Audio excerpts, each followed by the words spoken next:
Assalamualaikum warahmatullahi wabarakatuh. Anda kembali bersama kami di topik kita News TV Online. Bersama saya Malik Suma. Pemirsa, secara umum kegiatan pertambangan biasanya melahirkan permasalahan seperti kerusakan hutan, pencemaran lingkungan, dan dampak sosial ekonomi lainnya. Lantas bagaimana dampak umum secara keseluruhan di Maluku Utara pasca kehadiran aktivitas pertambangan? Dan untuk membahasnya, di studio telah hadir aktivis lingkungan Maluku Utara, Bung Iqbal Amin.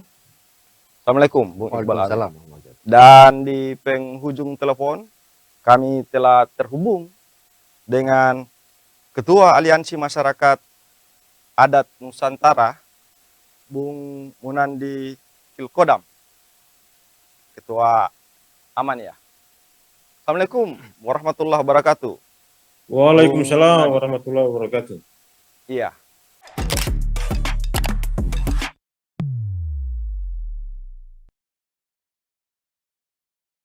Akan membahas kali ini soal dampak pertambangan terhadap lingkungan di Maluku Utara. Bung Iqbal dulu, yang telah berada di studio. Bung Iqbal, saya ingin memperdalam bagaimana ketika Anda melihat dengan maraknya perusahaan-perusahaan pertambangan di Maluku Utara. Ya, jadi kehadiran usaha apa saja termasuk, apalagi sektor pertambangan, tentu saja kehadirannya berdasarkan suatu regulasi yang jelas, undang-undang pertambangan misalnya. Kemudian meskipun demikian, usaha-usaha pertambangan yang telah memiliki izin tidak bisa tanpa disertai dengan kajian-kajian lingkungan.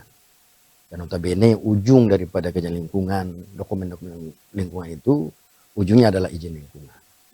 Nah, artinya bahwa setiap aktivitas pertambangan harus dilandasi pada kerja-kerja yang normatif, kerja-kerja yang benar, kerja-kerja yang sesuai dengan metodologi tambang, maupun apa yang telah diatur di dalam dokumen-dokumen lingkungan.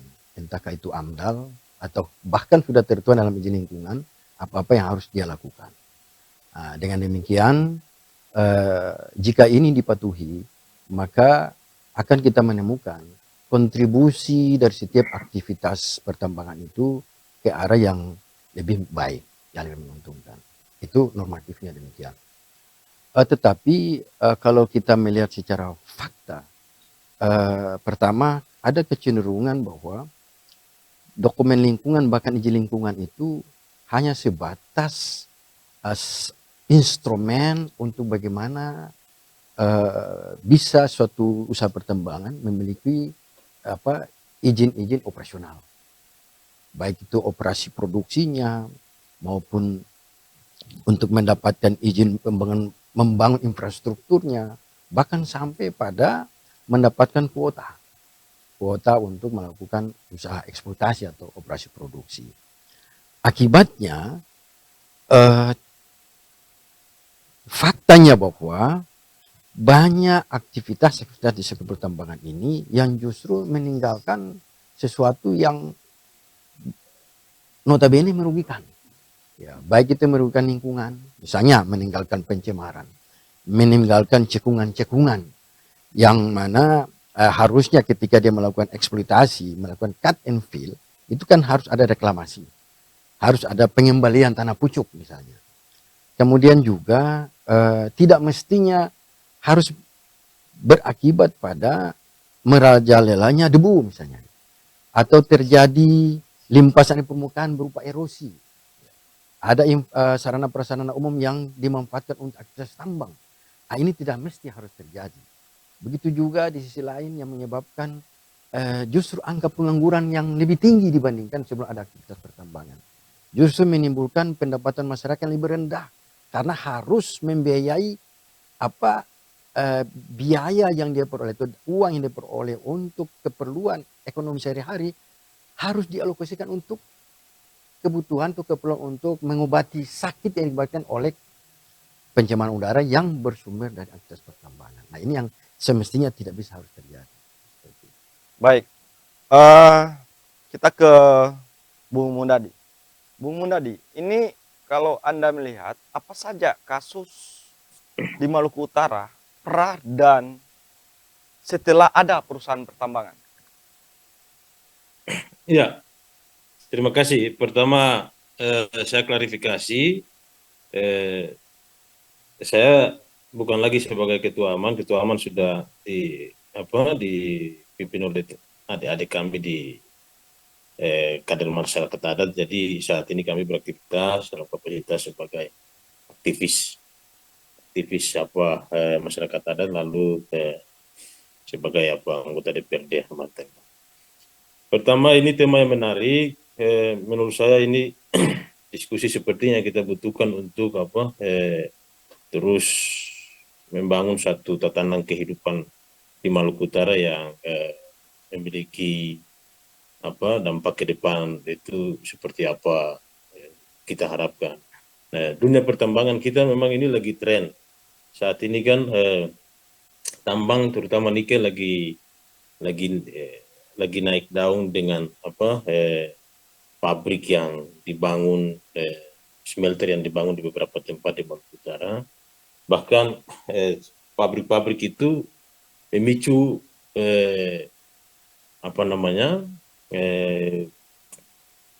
kehadiran iup-iup yang dulu yang kita pikirkan itu akan sudah tidak beraktivitas, saat ini banyak yang timbul atau banyak beraktivitas kembali, izinnya mulai muncul kembali.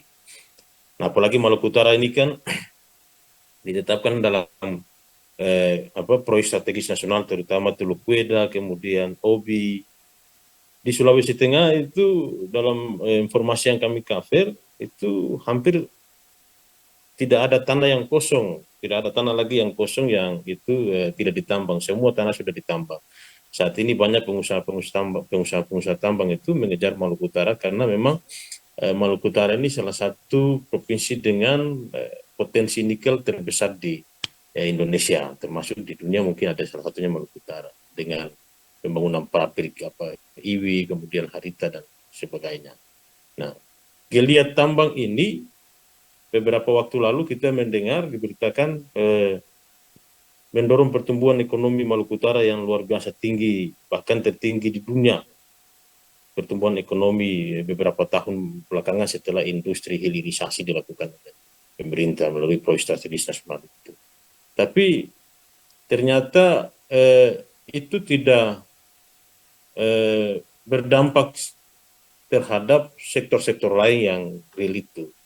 Kehadiran tambang ini justru ikut membawa problem lingkungan. Jadi kita ini pertumbuhan ekonomi kita tinggi, tapi kita harus bayar mahal dengan kerusakan lingkungan yang terjadi saat ini.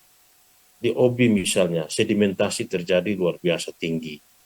Beberapa pemukiman penduduk seperti Kawasi harus direlokasi.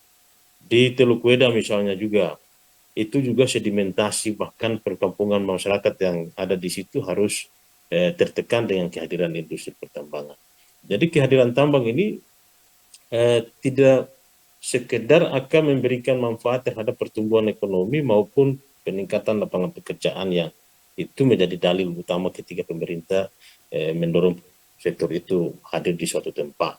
Tapi ternyata banyak soal yang harus juga itu menjadi kebijakan pemerintah untuk menyikapinya. Problem lingkungan, problem masyarakat kehilangan akses terhadap tanah, akses untuk melaut, akses untuk melakukan kegiatan tradisionalnya. Kemudian muncul lagi konflik, perebutan lahan akibat daripada penetapan konsesi yang tidak melibatkan masyarakat setempat. Apalagi masyarakat adat yang mengklaim memiliki hak ulayat, tiba-tiba hak ulayat mereka itu sudah dikonversi menjadi IUP, lalu mereka itu dipaksa harus menerima kebijakan tersebut.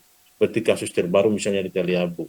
Ini potret dari sejumlah masalah yang terbawa dengan kehadiran tambang ini. Jadi tambang bukan sekedar memberikan dampak ekonomi, tapi dalam tanda kutip manfaat atau mudarat yang timbul dari kegiatan itu juga harus diseriusi, dan saya kira itu menjadi satu soal yang jarang sekali saat ini dibicarakan dalam perumusan kebijakan. Iya, apakah kemudian aktivitas perusahaan pertambangan ini hanya untuk mengisi kantong negara, saku negara, dan di sisi lain juga tidak memikirkan soal perekonomian masyarakat, begitu maksudnya, Bu?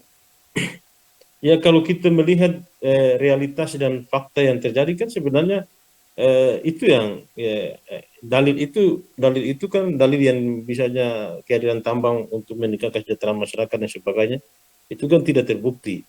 Kehadiran tambang justru masyarakat setempat justru hidupnya semakin rumit dan semakin susah karena tidak lagi memiliki akses untuk melakukan kegiatan sosial dan ekonominya secara kontinu. Nah, lalu produksi tambang itu siapa yang nikmati? Misalnya kita diskusi tentang rencana pemerintah untuk hilirisasi sektor tambang ini dengan membangun pabrik, lalu nanti akan menciptakan baterai lithium. Apakah baterai lithium itu dibutuhkan orang Kawasi? Apakah baterai lithium itu dibutuhkan oleh orang Sawai? Baterai lithium itu dibutuhkan untuk masyarakat internasional. Nah, jadi orang Sawai, orang Kawasi itu berkontribusi besar, tapi apa yang mereka nikmati? Dampak dari eksploitasi terhadap tambang di wilayah mereka, apa yang mereka dapat? Kan yang kita lihat kan kompetisi di tingkat lokal, terutama sektor ekonomi. Saya bicara fakta ini misalnya di Lelila, yang sektor-sektor real yang dinikmati itu justru masyarakat yang notabene-nya itu pendatang. Masyarakat yang itu jiwa dan kapasitas bisnisnya itu lebih baik dibandingkan masyarakat lokal yang menikmati sektor real. Masyarakat pribumi itu bergerak pada sektor apa? Mereka saat ini menghabiskan uang dari pembebasan lahan lalu untuk kegiatan yang usaha-usaha yang lain, misalnya kos-kosan, tapi ekonomi pada sektor real itu lebih banyak dinikmati oleh masyarakat pendatang. Lalu dampak apa lagi yang mereka rasakan?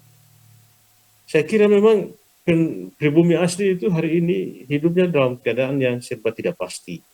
Mereka tidak bisa melaut, mereka tidak bisa berkebun, ya mereka akan pada satu titik mereka akan bergantung lagi pada masyarakat pendatang yang hari ini menguasai pada sektor real. Itu yang akan sedang terjadi di beberapa tahun ke depan kalau kita tidak melakukan persiapan-persiapan untuk mengantisipasi. Dan itu terjadi karena imbas dari adanya aktivitas perusahaan pertambangan ya, Bung? Iya, iya, itu efek langsung yang timbul dari kegiatan pertambangan di wilayah Maluku Utara, termasuk di Kawasi, di Wedan dan sebagainya. Baik. Bagaimana Bung Iqbal melihat ini? Iya. Jadi sebenarnya dalam aktivitas penambangan terkait dengan dampak lingkungan, ada instrumen sebenarnya yang mengatur itu. AMDAL misalnya kan. AMDAL itu adalah salah satu instrumen untuk bagaimana menginformasikan kepada setiap yang mau melakukan usaha tambang, ini loh kondisi alam yang nanti Tuan eksploitir, kondisi awal. Dan bila mana Tuan melakukan eksploitasi terhadap sektor pertambangan, akan terjadi perubahan ini, baik perubahan geofisiknya, perubahan biotiknya, perubahan sumber daya manusianya, perubahan bentangan alam, itu diinformasikan. Dan instrumen dalam AMDAL juga menginformasikan bahwa kalau terjadi begini, Anda lakukan harus begini. Dan disebut dengan dokumen RKL. Bagaimana mengikat dia? Ada pernyataannya. Dia buat pernyataan. Saya menyatakan melaksanakan sepenuhnya. Apabila saya tidak melaksanakan, bahwa saya sendiri akan menghentikan aktivitas. Normatifnya begitu. Persoalannya dalam satu instrumen AMDAL itu yang disebut dengan RPL, rencana pemantauan, ini yang tidak maksimal. Akibatnya pelaku usaha ya kan tidak dipantau, tidak diawasi secara maksimal. Padahal ada instrumen yang namanya RPL yang bagaimana memantau sejauh mana dilaksanakannya pengelolaan itu. Siapa yang memantau RPL itu? Jadi dalam RPL itu instansi terkait, baik itu lingkungan hidupnya, kesehatannya, pertambangan sendiri, tenaga kerjaan, itu memang diatur di dalam regulasi baik Undang-Undang 32 maupun dalam PP 27 2012 itu sudah menentukan institusi terkait yang terkait dengan dampak itu harus pantau, dan RPL ini diikat dalam dokumen AMDAL yang notabene juga ada RKL RPL itu diikat dalam satu keputusan yang disebut dengan surat keputusan izin lingkungan itu. Izin lingkungan inilah yang menjadi dasar bagi sebuah perusahaan untuk melakukan peningkatan izin. Nah, sebenarnya instrumen ini kalau dilakukan dengan kesadaran bagaimana untuk menjaga lingkungan, bagaimana untuk masa depan, bagaimana kehadirannya itu demi untuk memperbaiki taraf hidup masyarakat, ini akan baik. Tapi apa yang disampaikan oleh Abang tadi, faktanya seperti itu, maka lagi-lagi saya menganggap bahwa instrumen ini tidak dimaksimalkan dalam pelaksanaannya, terutama pada pemantauan. Nah, pemantauan ini harus dilaporkan setiap 3 bulan atau per 6 bulan harus dilaporkan. Dilakukan pemantauan, kemudian dilaporkan, kemudian disahkan. Bila mana tidak dilakukan ada konsekuensi. Konsekuensi dalam RKL itu ada pernyataan. Kenapa Anda tidak lakukan? Ini Anda sendiri menyatakan bahwa akan Anda hentikan sendiri. Nah, persoalan apakah sampai sejauh itu pernah terjadi di dunia pertambangan di Indonesia khusus Maluku Utara atau tidak? Ini jadi pertanyaan. Berarti masalahnya adalah tingkat pengawasan RKL itu yang tidak jalan. Tingkat pengawasan. Kalau yang disampaikan Abang tadi bahwa baik dampak secara makro maupun secara mikro, bahkan sampai menyentuh kehidupan masyarakat, itu berarti instrumen ini tidak jalan. Instrumen tadi tidak jalan. Karena lahirnya instrumen ini melalui suatu kajian ilmiah yang sangat komprehensif. Melibatkan pakar di bidang-bidang terkait. Ada yang ahli kesehatan, ahli fisik, ahli pertambangan sendiri, macam-macam keahlian, dan ini tidak sampai di situ dalam memproduksi instrumen ini. Diuji lagi oleh komisi penilaian AMDAL, di sana juga ada para pakar. Jadi bagaimana bersinerginya para ilmuwan untuk melahirkan dokumen instrumen ini. Nah, yang jadi permasalahannya awal tadi saya katakan bahwa kadang kita melihat instrumen ini hanya sekedar untuk dijadikan syarat untuk mendapatkan izin operasi penambangan.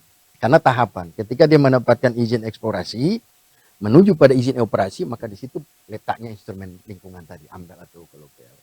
Nah, andaikan sekali lagi, andaikan kalau dia patuhi, dan ada ketegasan, ada komitmen, dan punya nurani yang baik untuk melaksanakan, saya kira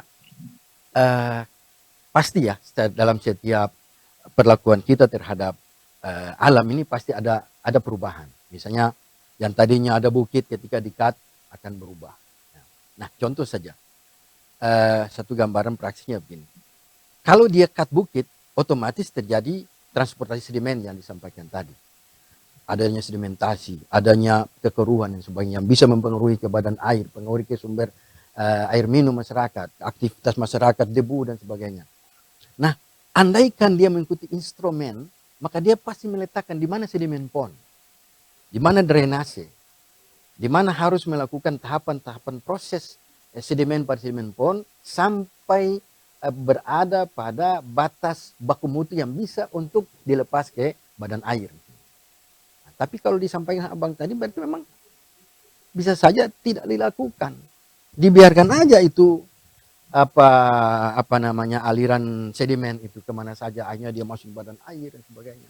Yang sebetulnya juga kalau dia taati tidak bisa melakukan penambangan di sempadan sungai 50-100 meter. Kalau andaikan dia menghindar itu, berarti kan tidak ada transportasi sedimen ke badan air nih, karena memang jauh, aturannya bilang begitu. Tidak bisa. Tapi orang dia lihat, oh di sana tebingan, oh di sana di pinggir sungai, oh di sana di sempadan bagus nih kadarnya, kejar aja. Nah, ini yang lemahnya pengawasan. Apapun hasil di sana bagus, tapi kalau kita memang taat, penaatannya ini bagus, jangan lakukan itu.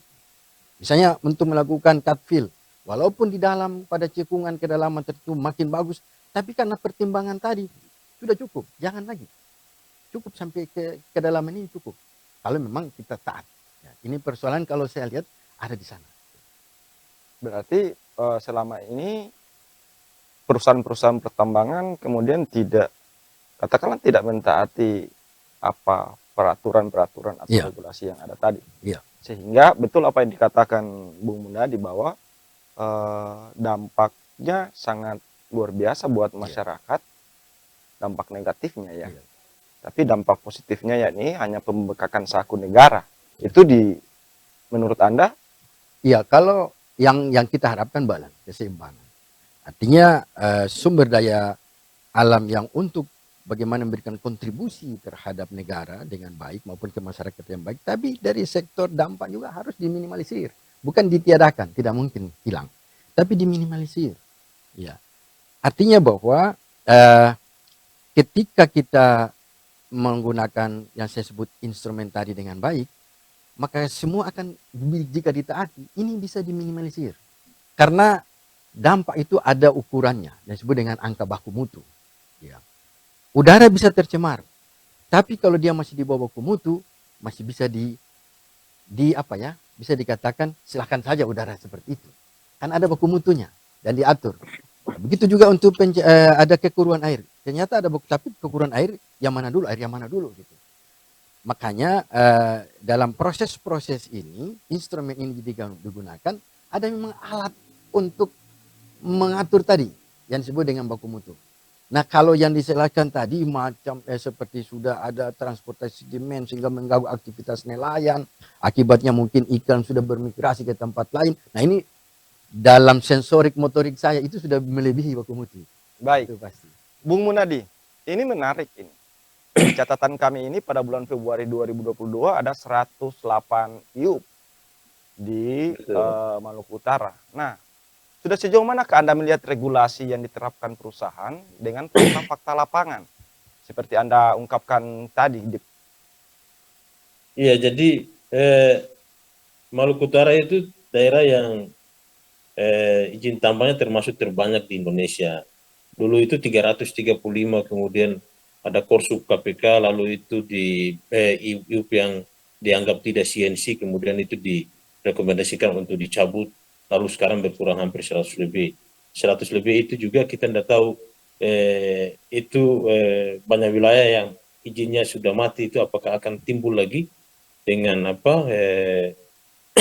kepentingan pemerintah pusat untuk memproduksi nikel dalam jumlah yang besar dalam rangka memenuhi pasar dunia ini. Saya kira itu ke depan itu ya bukan lagi, saya membayangkan ke depan itu tidak mungkin akan berada di angka itu saja, akan terus bertambah karena banyak izin yang akan hidup lagi dengan kehadiran industri smelter yang ada di Maluku Utara.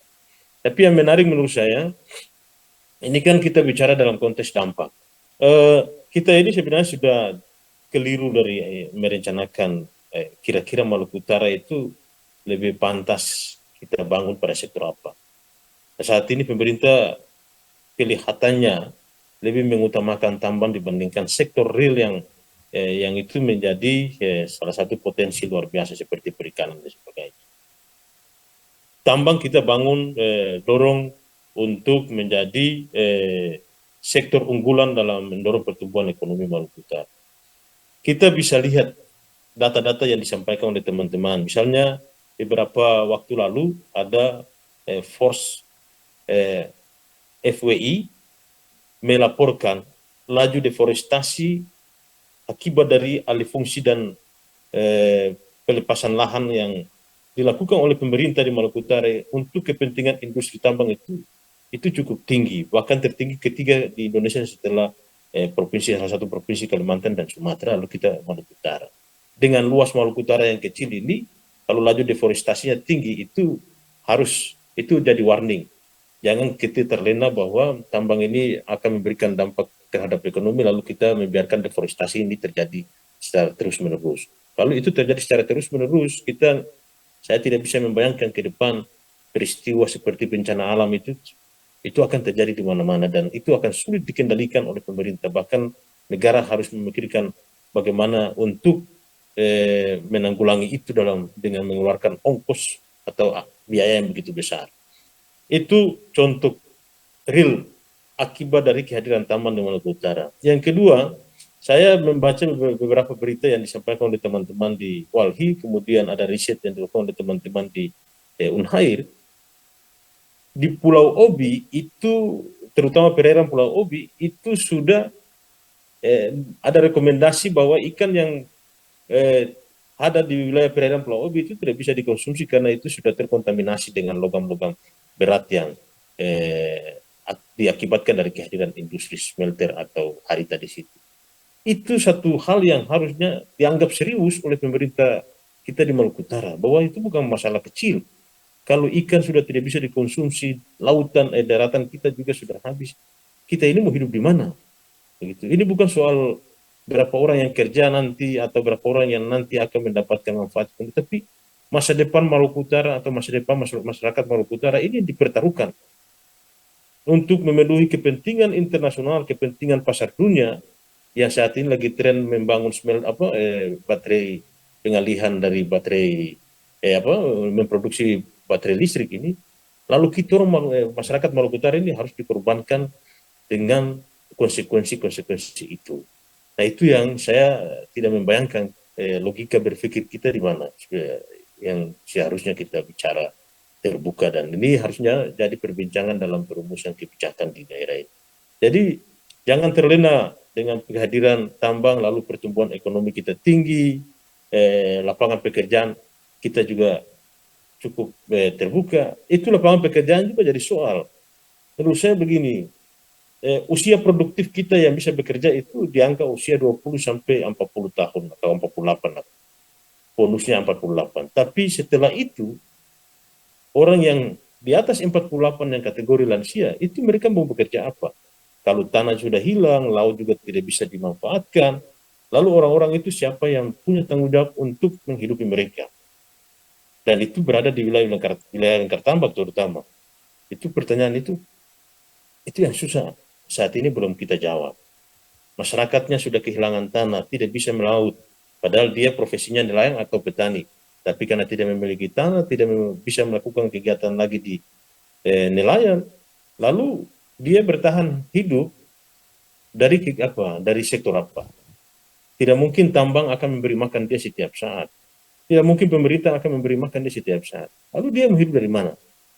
Nah, pertanyaan-pertanyaan ini yang kadang-kadang ini terlewatkan dalam perbincangan, dalam perumusan kebijakan, terutama pada dunia ini. Iya. Belum lagi Artinya kita aktivitas bicara pertambangan kemudian menggugurkan aktivitas masyarakat yang menjadi priority, misalnya seperti perikanan dan perkebunan, begitu ya? Iya, jadi ini bukan sekedar soal AMDAL menurut saya, ya, bukan sekedar soal AMDAL. Ada sesuatu yang salah, dan tentu ini kita bicara terbuka bahwa karena kepentingan oligarki inilah, oligarki pada sektor inilah, lalu ini semuanya boleh dilakukan dan masyarakat yang hidup di wilayah itu boleh dikorbankan. Kira-kira begitu. Dalam tanda kutip ya, dikorbankan bukan karena dibunuh, tapi karena semua sumber-sumber kehidupannya itu dimatikan supaya mereka ini bergantung pada tanah. Nah, ada satu soal kemudian mungkin terjadi di daerah Halmahera Tengah dan daerah-daerah lain. Soal fasilitas umum yang kemudian digunakan oleh perusahaan pertambangan. Iya, jadi Seperti ini jalan misalnya. iya, itu yang jadi aneh. Jadi industrinya IWIP itu kan jalan nasional berada di tengah-tengah industri. Jadi itu dipergunakan oleh seluruh karyawan dan perusahaan. Nah, kalau di jam-jam tertentu pasti macet dalam jalur itu pasti macet, dan kita yang pengendara atau pengguna jalan umum ini atau masyarakat pada umumnya yang bukan pekerja itu akan terkena dampak dari itu macetnya kegiatan aktivitas karyawan yang lalu lintas di situ. Belum kita pikirkan kira-kira alternatif yang harus disiapkan bagaimana. Tapi menurut saya kehadiran IWIP ini banyak hal yang harus kita seriusi. IWIP ini berada di wilayah Weda Tengah, tapi ingin membangun industrinya itu sampai 3 kecamatan yang ingin diambil. Kecamatan Weda Tengah, Weda Utara, Weda Timur. Itu mau dikuasai oleh mereka untuk kepentingan pengembangan industri. Anda bayangkan 3 kecamatan ini ada ribuan manusia yang hidup di situ. Kalau itu ditetapkan menjadi kawasan industri dan diberikan izinnya oleh pusat, untuk membangun kawasan industri di wilayah itu. Saya kira itu, saya tidak membayangkan masyarakat yang hidup di situ akan seperti apa. Nah, kita di daerah dalam kapasitas sebagai pemerintah, kita ini tidak punya taring lagi. Kita ini tidak punya kewenangan untuk membuat satu punishment terhadap pelanggaran yang dilakukan oleh tambang. Andal kita tidak punya kewenangan lagi untuk, kita cuma melakukan pengawasan, tapi punishment ketika terjadi pelanggaran itu kita tidak bisa lakukan. Nah, kewenangan apa lagi yang kita RT RW, ketika RT RW kita membatasi mereka untuk tidak melakukan perluasan di kawasan-kawasan penting yang sudah dikelola oleh masyarakat, tapi mereka bisa take over ke pusat untuk mendapat izin KKPR-nya. Jadi memang saat ini daerah ini tidak memiliki kewenangan untuk melakukan tindakan-tindakan dalam membatasi kegiatan pertambangan itu. Karena semua kewenangan sudah diambil oleh pusat maupun Baik, pemerintah. Bung Munadi. Bung Iqbal, closing statement dari Anda dengan berbagai macam masalah pertambangan, khususnya dampaknya terhadap lingkungan, terus tidak balance-nya kompensasi perusahaan ke masyarakat, semuanya lari atau terisi di negara. Jadi dengan banyaknya ya pertambangan, yang dikhawatirkan akumulasi dampak. Jadi satu dampak melahirkan dampak baru melahirkan dampak baru lagi.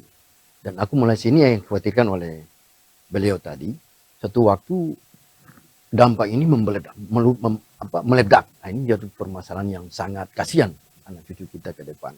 Kalau itu sudah terjadi, kita menghitung risiko ekonomi lingkungan itu tidak akan mampu kita untuk menggantikan itu. Maka memang harus ada ketegasan di sini. Tambang berjalan dengan regulasi. Beranikah kita hentikan dengan regulasi? Karena melihat hitung-hitungan ekonomi risiko lingkungan seperti tadi, berani kita lakukan. Menghentikan dengan regulasi juga. Karena kalau butuh ketegasan ternyata tidak cukup. Tapi apakah hanya karena kepentingan tertentu lalu kita menabrak atau masa bodoh dengan regulasi yang ada? Atau kita berani melahirkan regulasi untuk menghentikan itu? Itu mungkin tidak mungkin itu. Bagi saya tidak mungkin. Maka yang bagi saya dalam hal ini adalah bagaimana ketaatan. Sederhananya ketaatan. Semua sektor di apa saja termasuk terutama sektor pertambangan menaati apa yang telah ditetapkan oleh regulasi yang ada.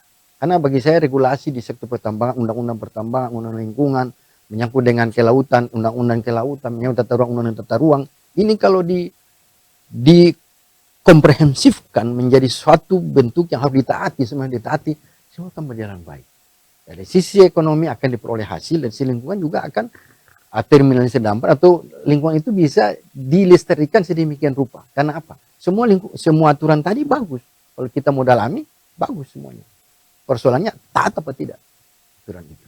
Maka karena kata kuncinya lemah dalam hal bagaimana mengikuti rambu-rambu tadi, muncul permasalahan yang begitu luar biasa.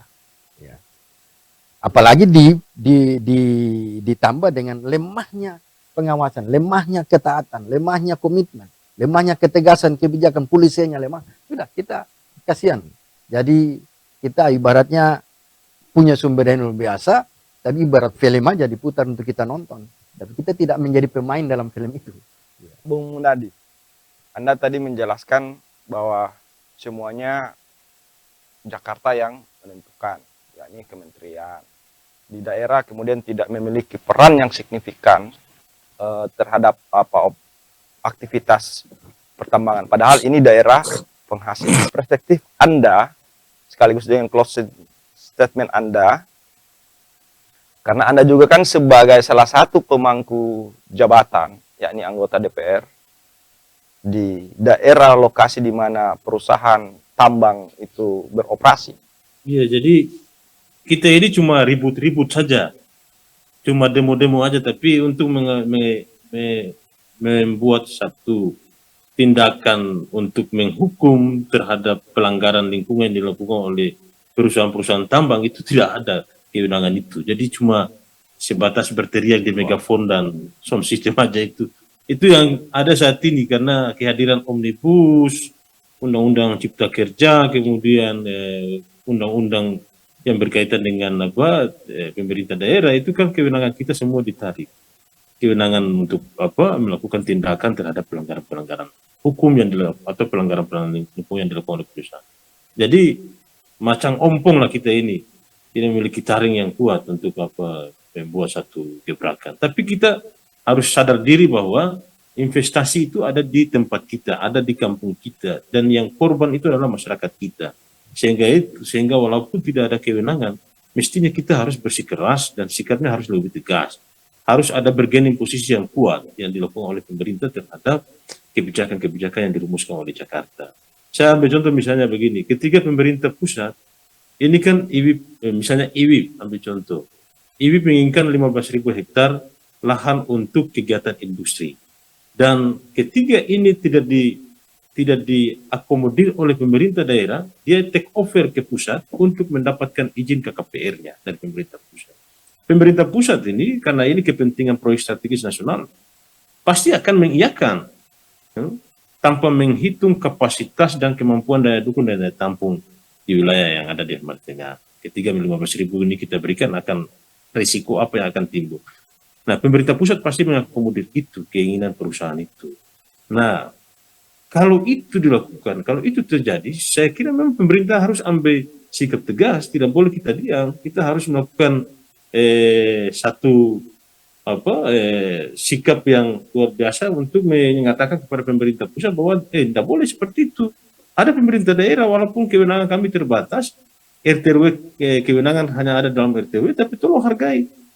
Ini bukan serta-merta kita berpikir bahwa ada industri lalu kita ingin bangun industri lalu, tapi di situ di dalam kawasan industri itu ada masyarakat yang hidup, yang juga butuh lahan, kampungnya harus diperluas, kawasan pertaniannya juga harus dilindungi. Tapi kalau ini diiyakan semua, berarti kampungnya akan hilang, kawasan pertaniannya juga hilang, semua yang mereka miliki pasti hilang. Lalu kalau mereka tidak lagi memiliki apa-apa, siapa yang punya tanggung jawab untuk melihat mereka? Pemerintah daerah. Kalau mereka miskin, siapa yang akan pemerintah daerah yang akan tanggung jawab melihat mereka. Kalau mereka tidak makan, siapa? Bukan pemerintah pun, pemerintah daerah lagi yang akan jadi beban, melihat itu sebagai beban. Jadi kita tidak bisa nanti bagian cuci piring baru kita begitu. Kita harus lebih keras mengambil sikap yang keras terhadap kebijakan-kebijakan saat ini yang dibuat pemerintah pusat yang dalam tanda kutip itu tidak menguntungkan masyarakat. Gitu. Saya kira itu. Baik, terima kasih Bung Mundadi dan terima kasih Bung Iqbal. Ya. Pemirsa, kita akan menjadi asing di negeri kita sendiri. W.S. Rendra, seorang penyair Indonesia. Kita jumpa lagi di topik kita berikutnya. Assalamualaikum warahmatullahi wabarakatuh. Waalaikumsalam. Waalaikumsalam warahmatullahi wabarakatuh.